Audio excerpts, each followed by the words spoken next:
ಆರ್ತಿ ಕೃಷ್ಣ ಪರವಾಗಿ ಶಿವಕುಮಾರ್. ಸಭಾಪತಿಗಳೇ, ಚುಕ್ಕೆ ಗುರುತಿನ ಪ್ರಶ್ನೆ 990 ಗಣಿ ಸಚಿವರು ಕೇಳಕ್ಕೆ ಇಚ್ಛೆಪಡ್ತೇನೆ. ಅಧ್ಯಕ್ಷರ ಉತ್ತರವನ್ನು ಒದಗಿಸಲಾಗಿದೆ. ಸಭಾಪತಿಗಳೇ, ಉತ್ತರನ ಇವರು ಒದಗಿಸಿದ್ದಾರೆ. ಇದು ಉತ್ತರನ ಭಾಳ ಈಸಿಯಾಗಿ ಕೊಟ್ಟಿದ್ದಾರೆ.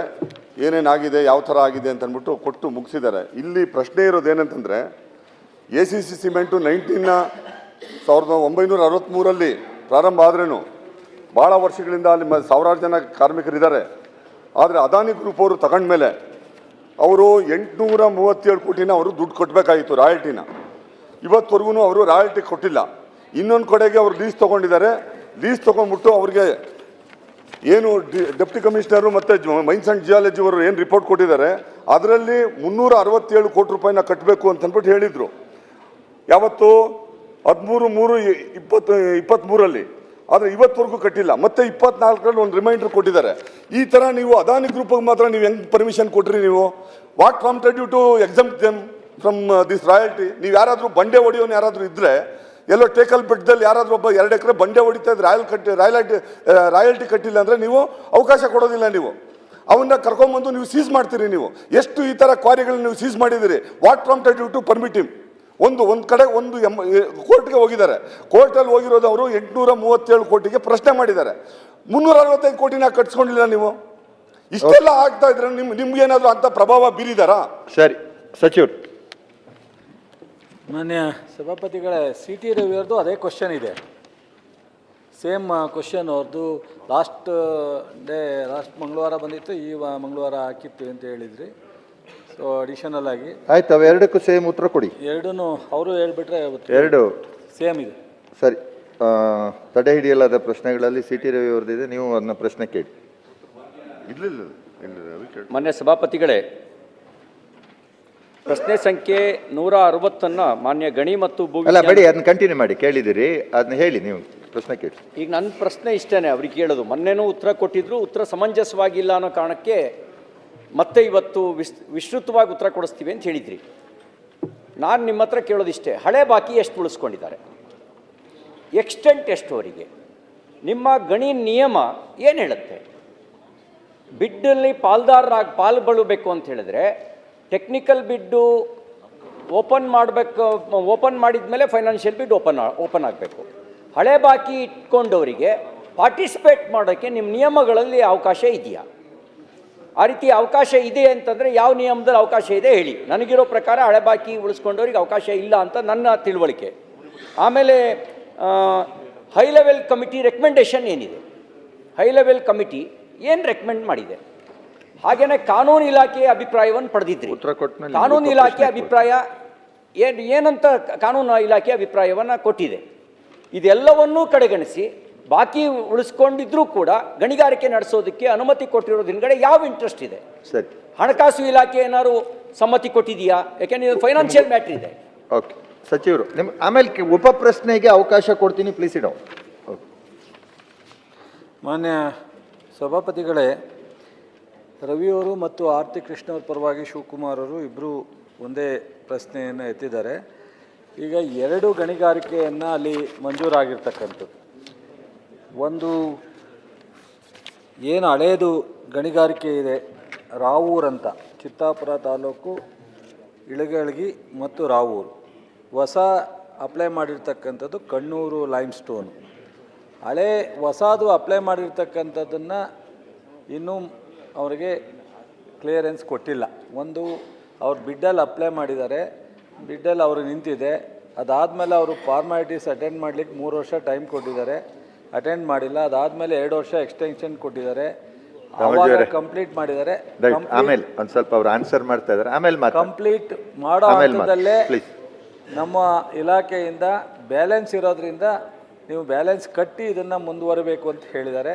ಇದಾದ್ರೂ ಸಹ 5 ವರ್ಷ ಕಂಪ್ಲೀಟ್ ಅವ್ರ ಫಾರ್ಮಾಲಿಟೀಸು ಬ್ಯಾಲೆನ್ಸು ಆಗಿಲ್ಲ, ಬ್ಯಾಲೆನ್ಸನ್ನು ಕಟ್ಟಿಲ್ಲ. ಅದು ಹಾಗೆ ಒಂದು ನಮಗೆ 5 ವರ್ಷ ಆದಮೇಲೆ ನಮ್ಮ ರಾಜ್ಯ ಸರ್ಕಾರಕ್ಕೆ ಅನುಮತಿ ಕೊಡಲಿಕ್ಕೆ ಅವಕಾಶ ಇಲ್ಲ, ಕೇಂದ್ರ ಸರ್ಕಾರಕ್ಕೆ ಹೋಗಿದೆ. ಅದು ಒಂದು ಭಾಗ. ಇನ್ನೊಂದು ಹಳೇದರಲ್ಲಿ ಏನು ಬಾಕಿ ಇದೆ ಅದರಲ್ಲಿ ಒಂದು ಸ್ವಲ್ಪ ಡಿಸ್ಪ್ಯೂಟ್ ಇದೆ. ಒಂದು ಸ್ಪಷ್ಟವಾಗಿ ಮೊದಲು ಒಂದು ಅಸೆಸ್ ಮಾಡಿದಾಗ ಒಂದು ರೇಟನ್ನು ಫಿಕ್ಸ್ ಮಾಡಿದ್ದಾರೆ, ಪೆನಾಲ್ಟಿ ರಾಯಲ್ಟಿ. ಅದಾದ ಮೇಲೆ ಅವರು ಇಷ್ಟು ಜಾಸ್ತಿ ಆಗಲ್ಲ, ನಾವು ಕಟ್ಟಬೇಕಾಗಿಲ್ಲ ಅಂತೇಳಿ ಅವ್ರು ರಿಕ್ವೆಷನ್ ಕೊಟ್ಟಾಗ ಮತ್ತೊಂದು ಮಹೇಶ್ವರ ರಾವ್ ಅಂತೇಳಿ ಒಂದು ಕಮಿಟಿ ಮಾಡಿ ಅವರ ಅಧ್ಯಕ್ಷತೆಯಲ್ಲಿ ಮಾಡಿ ಅವರು ಒಂದು ಅಸೆಸ್ಮೆಂಟ್ ಕೊಟ್ಟಿದ್ದಾರೆ. ಇವೆರಡೂ ವ್ಯತ್ಯಾಸ ಆದಾಗ ಮತ್ತೆ ಅವ್ರು ಕೋರ್ಟ್ಗೆ ಹೋಗಿದ್ದಾರೆ. ಹೈಕೋರ್ಟ್ನಲ್ಲಿ ಸ್ಪಷ್ಟವಾಗಿ ಮೊದಲೇನು 250 ಕೋಟಿ ರಾಯಲ್ಟಿ ಅಂತ ಮಾಡಿದ್ರು, ಆ 250 ಕೋಟಿಗೆ 125 ಕೋಟಿ ಕಟ್ಟಿಸ್ಕೊಂಡು ಡಿಪಾಸಿಟನ್ನು ತನಿಖೆ ಮುಂದುವರಿಸಿದ್ದಾರೆ. ತನಿಖೆ ಅವ್ರು ಕಂಪ್ಲೀಟ್ ಮಾಡಿ ಕೋರ್ಟ್ ಆದೇಶ ಬರೋವರೆಗೂ, ಎನ್ಕ್ವೈರಿ ಕಂಪ್ಲೀಟು ಕೋರ್ಟ್ ಒಂದು ಡೈರೆಕ್ಷನ್ ಬರೋವರೆಗೂ ಕೆಲಸ ಮುಂದುವರಿಬೇಕು ಅನ್ನೋ ಕ್ವಾರೆನ ಮುಂದುವರಿಸಲಿಕ್ಕೆ ಕೋರ್ಟ್ ಡೈರೆಕ್ಷನ್ ಇದೆ. ಹಾಗಾಗಿ ಹಳೇದೇನಿದೆ ಅದು ಮರಿತಾ ಇದೆ ಮತ್ತು ರಾಯಲ್ಟಿ ಕಟ್ತಾ ಇದ್ದಾರೆ. ಈಗ ಆ ಬ್ಯಾಲೆನ್ಸ್ ಮಾತ್ರ ಕೋರ್ಟಲ್ಲಿ ಡಿಸೈಡ್ ಮಾಡೋವರೆಗೂ ಅಥವಾ ಏನಾದ್ರು ಹೊಸ ಡೈರೆಕ್ಷನ್ ಬರೋವರೆಗೂ ನಾವೇನೂ ಮಾಡಲಿಕ್ಕೆ ಆಗದೇ ಇರೋದ್ರಿಂದ ಅದು ಒಂದನ್ನು ಮಾತ್ರ ಈಗೇನು ಕ್ವಾರೆನ ಕೆಲಸ ನಡೀತಾ ಇದೆ ಅದಕ್ಕೆ ರಾಯಲ್ಟಿ ತೊಗೋತಾ ಇದ್ದೀವಿ, ರಾಯಲ್ಟಿ ಮುಂದುವರಿತಾ ಇದೆ. ಹೊಸದೇನು ಬಿಡ್ಡಲ್ಲಿ ಅಪ್ಲೈ ಮಾಡಿದ್ದಾರೆ, ಕೋರ್ಟಲ್ಲಿ ಸ್ಟೇ ಇರೋದ್ರಿಂದ ಬಿಡ್ಡಲ್ಲಿ ಅವಕಾಶ ಇದೆ, ಕೋರ್ಟಲ್ಲಿ ಸ್ಟೇ ಇದೆ. ನಮ್ಮ ರವಿಯವ್ರು ಕೇಳಿದ್ರು, ಇದು ಕೋರ್ಟಲ್ಲಿ ತೀರ್ಮಾನ ಆಗೋವರೆಗೂ ಇನ್ನೊಂದು ಇದನ್ನು ಹಾಕಬಾರ್ದು ಅಂತ ಹೇಳಲಿಕ್ಕಾಗಲ್ಲ, ಹಾಗಾಗಿ ಹಾಕಿದ್ದಾರೆ. ಬಟ್ ಯಾವುದೇ ಆ ಒಂದು ಕಂಪ್ನಿಗೆ ಹೊಸ ಲೈಸೆನ್ಸನ್ನು ನಾವು ಕ್ಲಿಯರ್ ಮಾಡದೇ ಇರೋದ್ರಿಂದ ಅದರದ್ದು ಹೊಸ ಲೈಸೆನ್ಸು ಪೆಂಡಿಂಗ್ ಇದೆ. ಈ ಕಂಪ್ಲೀಟು ಕೋರ್ಟ್ ಡೈರೆಕ್ಷನ್ನು ಮತ್ತು ನಮ್ಮ ರಾಯಲ್ಟಿ ಕಟ್ಟೋವರೆಗೂ ಹೊಸ ಲೈಸೆನ್ಸ್ಗೆ ನಾವು ಯಾವುದೇ ಥರದ ಅವಕಾಶವನ್ನು ಕೊಡಲ್ಲ. ಹಳೇ ಲೈಸೆನ್ಸದ್ದು ಬಾಕಿ ಡಿಸೈಡ್ ಆಗೋದು ಕೋರ್ಟಲ್ಲಿರೋದ್ರಿಂದ ಕೋರ್ಟಲ್ಲಿ ಡಿಸೈಡ್ ಆದ ತಕ್ಷಣ ಅದನ್ನು ನಾವು ಇನ್ನೊಂದು ಸ್ಟೇಟ್ ಲೆವೆಲಲ್ಲೂ ಈ ಒಂದು ರಾಯಲ್ಟಿ ಕಲೆಕ್ಷನ್ಗೆ ವಸೂಲಿಗೆ ಒಂದು ಕಮಿಟಿ ಮಾಡಿದ್ದೀವಿ ಮೊನ್ನೆ ಸರ್ಕಾರ ಮುಖ್ಯಮಂತ್ರಿಯವರ ಅಧ್ಯಕ್ಷತೆಯಲ್ಲಿ ಕ್ಯಾಬಿನೆಟಲ್ಲಿ. ಅದರಿಂದ ಇದು ಯಾವುದೂ ಸಹ ಏನೂ ವ್ಯತ್ಯಾಸ ಆಗಲ್ಲ. ರವಿಯವರು ಸೀನಿಯರು ಇದ್ದಾರೆ, ಬುದ್ಧಿವಂತರು ಇದ್ದಾರೆ, ಮಾಜಿ ಮಂತ್ರಿಗಳು ಇದ್ದಾರೆ. ಬಟ್ 100ಕ್ಕೆ 100 ನಾನು ಮೊನ್ನೆ ಹೇಳಿದಾಗ ನಾನು ಮತ್ತೆ ಚೆಕ್ ಮಾಡಿದೆ, ಹೊಸ ಕ್ವಾರೆ ಏನಿದೆ ಅದು ಯಾವುದೇ ಕಾರಣಕ್ಕೆ ಸ್ಟಾರ್ಟ್ ಆಗಿಲ್ಲ. ಹಳೆ ಕ್ವಾರೆ ಕೋರ್ಟ್ ಡೈರೆಕ್ಷನ್ ಇರೋದ್ರಿಂದ ಮುಂದುವರಿತಿದೆ, ರಾಯಲ್ಟಿ ಕಟ್ತಾ ಇದೆ. ಮೊನ್ನೆ ಸಭಾಪತಿಗಳೇ ಅವ್ರು ಹೇಳಿದ್ರು ಯಾವುದೇ ಥರದ ಆತಂಕ ಇಲ್ಲ, ಸರ್ಕಾರ ಕೋರ್ಟಲ್ಲಿ ಬಂದಿದ್ದ ತಕ್ಷಣ ಸೆಟಲ್ ಮಾಡ್ತೀವಿ ಅಂತ. ನಾನು ಹೇಳ್ತಾ ಇರೋದು ಫೈನಾನ್ಸ್ ಡಿಪಾರ್ಟ್ಮೆಂಟು, ಲೀಗಲ್ ಡಿಪಾರ್ಟ್ಮೆಂಟು ಯಾವುದಾದ್ರೂ ಒಂದು ನಾವು ಕೊಯ್ರಿ ಹಾಕಿದ ತಕ್ಷಣ ಲೀಗಲ್ ಒಪಿನಿಯನ್ ಬೇಕು ಅಂತ ಹೇಳ್ತಾರೆ. Legal opinion H.K. ಪಾಟೀಲ್ ಸಾಹೇಬರು ಇಲ್ಲೇ ಇದ್ದಾರೆ, ಲಾ ಮಿನಿಸ್ಟ್ರು. ಲಾ ಡಿಪಾರ್ಟ್ಮೆಂಟ್ ನಾವು ಅಭಿಪ್ರಾಯನ ಓವರ್ ರೂಲ್ ಮಾಡಿ ಅವ್ರಿಗೆ ಪರ್ಮಿಷನ್ ಕೊಡುವಂಥ ಅಗತ್ಯ ಏನಿತ್ತು? What prompted them to give the permission? ಒಂದು. ಎರಡನೇದಾಗಿ ಇವತ್ತು ನಾನ್ ಟ್ಯಾಕ್ಸ್ ರೆವಿನ್ಯೂ ನಮ್ಮ ಮಾನ್ಯ ಮುಖ್ಯಮಂತ್ರಿಗಳು ಬಡ್ಜೆಟ್ ಮಂಡಿಸಬೇಕಾದ್ರೆ ಹೇಳಿದ್ರು ನಾನ್ ಟ್ಯಾಕ್ಸ್ ರೆವಿನ್ಯೂ ಕಲೆಕ್ಷನ್ ಭಾಳ ಕಡಿಮೆ ಇದೆ ರಾಜ್ಯದಲ್ಲಿ ಮೈನಿಂಗ್ ಆಕ್ಟಿವಿಟೀಸಿಂದ. ಒಬ್ಬೊಬ್ಬರಿಗೆ ಈ ಥರ 800 ಕೋಟಿ 900 ಕೋಟಿ ಬಿಟ್ಕೊಂಡು ಹೋಗ್ಬಿಟ್ರೆ ಅದಾನಿ ಅಂತವ್ರಿಗೆ ನಾನ್ ಟ್ಯಾಕ್ಸ್ ರೆವಿನ್ಯೂ ಎಲ್ಲಿ ಬರುತ್ತೆ? ಯಾಕೆ ನೀವು ಎಕ್ಸ್ಪ್ಲೋರ್ ಮಾಡೋಕ್ಕಾಗಿಲ್ಲ ರಾಜ್ಯ ಸರ್ಕಾರ ಇದನ್ನ? ಎಷ್ಟೊಂದು ಆ ಪೊಟೆನ್ಷಿಯಲ್ ಇದ್ರೂ ನೀವು ಯಾಕೆ ಇದನ್ನ ಕಲೆಕ್ಟ್ ಮಾಡೋಕ್ಕಾಗ್ತಾ ಇಲ್ಲ? ಬಳ್ಳಾರಿ ಇದೆಲ್ಲ ಮುಚ್ಚೋಯ್ತು. ಓಕೆ, ಕೂತ್ಕೊಳ್ಳಿ ರವಿ ಅವರು. ನಾನು ಕೇಳಿದ ಪ್ರಶ್ನೆಗೆ ನಿಮ್ಗೆ ಸ್ಪಷ್ಟವಾದ ಉತ್ತರ ಬರಲಿಲ್ಲ. ನಾನು ಕೇಳಿದೆ ಆರ್ಥಿಕ ಇಲಾಖೆ ಅಭಿಪ್ರಾಯ ಪಡ್ಕೊಂಡಿದ್ದೀರಾ, ಏನು ಹೇಳಿದೆ? ಹೈ ಲೆವೆಲ್ ಕಮಿಟಿ ರೆಕಮೆಂಡೇಶನ್ ಏನು? ಮತ್ತೆ ಲೀಗಲ್ ಡಿಪಾರ್ಟ್ಮೆಂಟು, ಈಗ ನಮ್ಮ ಅಡ್ವೊಕೇಟ್ ಜನರಲ್ಲು ಏನಂತ ಅಭಿಪ್ರಾಯ ಕೊಟ್ಟಿದ್ದಾರೆ? ಅವರು ನೀವು ಹಂಗೆ ಕೋರ್ಟಲ್ಲಿದೆ, ನೀವು ಅವ್ರಿಗೆ ಗಣಿಗಾರಿಕೆ ನಡೆಸಿ ಅಂತ ಅನುಮತಿ ಕೊಡಿ ಅಂತ ಕೊಟ್ಟಿದ್ದಾರೋ ಅಥವಾ ಬಾಕಿ ಕಟ್ಟಿಸ್ಕೊಂಡು ಕೊಡಿ ಅಂತ ಕೊಟ್ಟಿದ್ದಾರೋ? ಏನು ಅನುಮತಿ, ಏನಂತ ಅವ್ರ ರೆಕಮೆಂಡೇಶನ್ ಮಾಡಿದ್ದಾರೆ? ಏನು ನಿರ್ಣಯ ತಗೊಂಡಿದ್ದೀರಿ? ಸಚಿವರು ಅವರ ರೆಕಮೆಂಡೇಶನ್ಗೆ ಏನು ಕ್ರಮ ತಗೊಂಡಿದ್ದೀರಿ? ಕೇಳ ಸಚಿವರು. ಲಾ ಡಿಪಾರ್ಟ್ಮೆಂಟಿಂದ ಒಪಿನಿಯನ್ ಬಂದಿದೆ ಉಪಾಧ್ಯಕ್ಷರೇ, ಕ್ರಿಮಿನಲ್ ಕೇಸ್ ಹಾಕಿ ವಸೂಲಿಗೆ ಮುಂದುವರಿರಿ ಅಂತ ಹೇಳಿದ್ದಾರೆ. ಬಟ್ ಕ್ರಿಮಿನಲ್ ಕೇಸ್ ಹಾಕ್ಬೋದು, ಒಂದು ವಸೂಲಿಗೆ ಕೋರ್ಟ್ ಡೈರೆಕ್ಷನ್ನು ಸ್ಟೇ ಕೊಟ್ಟಿರೋದ್ರಿಂದ ಪೆನಾಲ್ಟಿಗೆ ಸ್ವಲ್ಪ ಅದು ಕನ್ಫ್ಯೂಷನ್ ಆಗ್ತದೆ. ಒಂದು ನಮ್ಮ ಮಂತ್ರಿಗಳು ಇವಾಗ ಎಲೆಕ್ಷನ್ ಇರೋದ್ರಿಂದ ಅಲ್ಲಿದ್ದಾರೆ, ಬಂದ ತಕ್ಷಣ ಲಾ ಮಿನಿಸ್ಟ್ರಿ ಜೊತೆ ಮೀಟಿಂಗ್ ಮಾಡಿ ಆ ಒಂದು ಲೀಗಲ್ ಆಸ್ಪೆಕ್ಟಲ್ಲಿ ಏನು ಮಾಡಲಿಕ್ಕೆ ಸಾಧ್ಯನೋ ಕೋರ್ಟ್ ಡೈರೆಕ್ಷನ್ ಇದ್ರೂ ಏನಾದರೂ ನಾವು ಮುಂದುವರಿಲಿಕ್ಕೆ ನಮ್ಮ AG ಆಫೀಸಿಂದ ಮತ್ತು ಲಾ ಡಿಪಾರ್ಟ್ಮೆಂಟಿಂದ ಒಪಿನಿಯನ್ ತೊಗೊಂಡು ಖಂಡಿತ ಅದ್ರ ಬಗ್ಗೆ ನಾವು ಮುಂದುವರಿತೀವಿ. ಓಕೆ, ಸಾಕು ಇಲ್ಲ ಸುರಜ್ ರೇವಣ್ಣ ಸಾಕು. ಅದು ನೋಡಿ ಹೇಳಾಗಿದೆ, ಅವರು ಲಾ ಮಿನಿಸ್ಟರ್ ಅಂಡ್ ಇವರೊಟ್ಟಿಗೆ ಕೂತು ನಾನು ಚರ್ಚೆ ಮಾಡಿ ಮಾಡ್ತೀನಿ ಅಂತ ಹೇಳಿದ್ರೆ ಇಟ್ಸ್ ಓಕೆ. ಲಾ ಡಿಪಾರ್ಟ್ಮೆಂಟ್ಗೆ ಆಯ್ತು, ಅದು ಹೇಳಿದ ಮೇಲೆ ಲಾ ಡಿಪಾರ್ಟ್ಮೆಂಟ್ ಅದಾನಿ ಅಂಬಾನಿ ಅಂತ ಹೇಳ್ತಾರೆ, ಇವರಿಗೂ ಅದಾನಿ ಅಂಬಾನಿಗೂ ಏನು ಇಂಟರ್ನಲ್ ಕನೆಕ್ಷನ್ ಇದೆ? ನೀವು ಅವ್ರ ಉತ್ತರ ಕೇಳ್ಕೊಂಡ್ರಿ ತಾನೆ? ಅವ್ರು ಹೇಳಿದಾರೆ ಸ್ವಲ್ಪ ಕನ್ಫ್ಯೂಷನ್ ಇದೆ, ನಾನು ಅದಕ್ಕೆ ಸಂಬಂಧಪಟ್ಟವ್ರ ಹತ್ರ ಚರ್ಚೆ ಮಾಡಿ ಉತ್ತರ ಕೊಡ್ತೀನಿ ಅಂತ ಹೇಳಿದ್ದಾರೆ. ಇಲ್ಲಿ ನೆಕ್ಸ್ಟ್ ಉತ್ತರ ಕೊಡ್ಸೋಣ. ಅವ್ರು ಹೇಳಿದ್ದಾರೆ ಕನ್ಫ್ಯೂಷನ್ ಇದೆ, ಮಾತಾಡಿ ಉತ್ತರ ಕೊಡ್ತೀನಿ ಅಂತ ಹೇಳಿದ್ದಾರೆ. ಸುರಜ್ ರೇವಣ್ಣ. ನಿಮ್ ಸ್ನೇಹಿತರು ಅಂತ ನಮ್ಗೆ ಆಯ್ತು. ಬೇಜಾರಿಲ್ಲ. ಇರ್ಲಿ, ಕೂತ್ಕೊಳ್ಳಿ. ಏನು ಅವ್ರು ಮೋದಿ ಅವರು ಬಂದ್ಮೇಲೆ ರಾಜಕೀಯಕ್ಕೆ ಬಂದು ಹುಟ್ಟೋರಲ್ಲ. ಆಯ್ತು, ಅವ್ರು ರಾಜಕೀಯಕ್ಕೆ ಬಂದು ಹುಟ್ಟೋರಲ್ಲ. ನಮಗ್ ಸಂಬಂಧ ಇಲ್ಲಪ್ಪ, ಅವ್ರು ಯಾರ ಜೊತೆ ಸ್ಟೇ ಇರ್ಲಿ. ನಮಗೆ ನಮ್ಮ ಈ ಬಾಕಿ ಏನಿದೆ ಕಟ್ಲಿಕ್ಕೆ, ಒಂದ್ ನಿಮಿಷ ರವಿ, ಬಾಕಿ ಕಟ್ಲಿಕ್ಕೆ ಯಾವುದು ಮುಲಾಜಿಲ್ಲ. 100ಕ್ಕೆ 100 ಕೋರ್ಟ್ ಮಾತ್ರ, ಕೋರ್ಟ್ ನಾವೆಲ್ಲರೂ ತಲೆ ಬಾಗ್ಲೇಬೇಕಾಗುತ್ತೆ. ಕೋರ್ಟ್ ಡೈರೆಕ್ಷನ್ ಕೋರ್ಟ್ ಹೇಳಿಲ್ಲ ಬಾಕಿ ಕಟ್ಸ್ಕೋಬೇಡಿ ಅಂತ ಹೇಳಿಲ್ಲ. ಒಂದ್ ನಿಮಿಷ ರೀ, ಡಿಸೈಡ್ ಹೇಳಿಲ್ಲ ಬಾಕಿ ಕಟ್ಟಿಸ್ಕೊಂಡು ಕೊಡಿ ಅಂತ ಹೇಳಿಲ್ಲ. ಬಾಕಿ ಕಟ್ಟಿಸ್ಕೊಳ್ಳಿ ಅಂತ ಹೇಳಿದ್ದಾರೆ. ಬಾಕಿ ಕಟ್ಟಿಸ್ಕೊಂಡು ಕೊಡಿ ಅಂತ ಹೇಳಿಲ್ಲ. ನಾನು ಓದ್ಲಾ? ನಿಮ್ಮ ಲೀಗಲ್ ಒಪಿನಿಯನ್ ನೀವೇನು ಕೊಟ್ಟಿದ್ದಾರೆ ನಾವು ಓದ್ಲಾ? ಹೇಳಪ್ಪ, ಇಲ್ಲಿದೆ ಹಳೆ ಬಾಕಿ ಕಟ್ಟಿಸ್ಕೊಳ್ಳದಲೆ ಅನುಮತಿ ಕೊಡೋದು ಬೇಡ ಅಂತಲೇ ಕೊಟ್ಟಿದ್ದಾರೆ. ಮತ್ತೆ ಯಾಕೆ ಕೊಟ್ಟಿದ್ದೀರಿ? ಒಂದ್ ನಿಮಿಷ ಕೊಟ್ಟಿಲ್ಲ. ಏನ್ ಇಂಟ್ರೆಸ್ಟ್ ಏನು? ಸೊ ಒಂದ್ ನಿಮಿಷ ಕೇಳಪ್ಪ, ಅನುಮತಿ ಕೊಟ್ಟಿಲ್ಲ.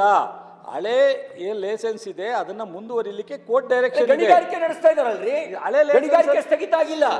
ನೀವು ಬಾಕಿ ನೋಡಿ, ನಾನು ಹೇಳೋದು ಕನ್ಫ್ಯೂಸ್ ಮಾಡ್ಕೊತಾ ಇದ್ದೀರಾ. ಕಲ್ಲು ತೆಗಿಯೋನು, ಒಂದ್ ನಿಮಿಷ, ಸಣ್ಣ ಕಲ್ಲು ತೆಗಿಯೋನು, ಜಲ್ಲಿ ಹೊಡಿಯೋನು ಇದ್ರೆ ನೀವು ನಿಲ್ಲಿಸ್ತೀರಿ ಹೋಗಿ. ರವಿ, ಇಲ್ಲ ಅಂತ ಒಂದ್ ನಿಮಿಷ, ನೋಡಿ, ನೀವು ಇಲಾಖೆ ಸಚಿವರು ಅಲ್ಲ. ಒಂದ್ ನಿಮಿಷ ಇಲ್ಲ, ಅದನ್ನ ಆಯ್ತಾಯ್ತು. ಶಿವಕುಮಾರ್ರೆ ಕೂತ್ಕೊಳ್ಳಿ, ಇಬ್ಬಿಬ್ರು ಎದ್ದು ನಿಂತ್ಕೊಂಡ್ರೆ ಹಾಗೆ. ಈಗ ರವಿ ಅವರೇ, ಅವರು ಒಂದು ಹೇಳಿದ್ರು, ನಾವು ಕೋರ್ಟ್ ಡೈರೆಕ್ಷನ್ ಅನ್ನ ಫಾಲೋ ಮಾಡ್ತಾ ಇದ್ದೀವಿ ಅಂತ. ಸೊ ನೀವು ಆ ಕೋರ್ಟ್ ಡೈರೆಕ್ಷನ್ ನೋಡಿ, ನಾವು ಕೋರ್ಟ್ ಡೈರೆಕ್ಷನ್ ಏನ್ ಹೇಳಿದೆ ಅದನ್ನ ಮಾಡ್ತಾ ಇದೀವಿ, ಅದನ್ನ ಬಿಟ್ಟು ಬೇರೆ ಏನು ಮಾಡಿಲ್ಲ ಅನ್ನೋದು ಹೇಳ್ತಾ ಇದ್ದಾರೆ. ಬಾಕಿ ಕಟ್ಟಿಸ್ಕೊಂಡು ಅನುಮತಿ ವಿಸ್ತರಣೆ ಮಾಡೋದು ಅಂತ ಹೇಳಿದೆ. ಬಾಕಿ ನಿಮ್ಗೆ ನೋಡ್ರಿ, as per the court direction ಮೇಲೆನೆ ನೀವು ಲೀಗಲ್ ಒಪಿನಿಯನ್ ತಗೊಂಡಿರೋದು. ಲೀಗಲ್ ಒಪಿನಿಯನ್ ಏನ್ ಹೇಳಿದೆ? ನೀವು ಬಾಕಿ ಕಟ್ಟಿಸ್ಕೊಂಡು ಕೊಡಿ ಅಂತ ಹೇಳಿದೆ, ಬಾಕಿ ಕಟ್ಟಿಸ್ಕೋಬೇಡಿ ಅಂತ ಹೇಳಿದೆ. ಯಾಕೆ ಕಟ್ಟಿಸ್ಕೊಂಡಿಲ್ಲ? ಶಿವಕುಮಾರ್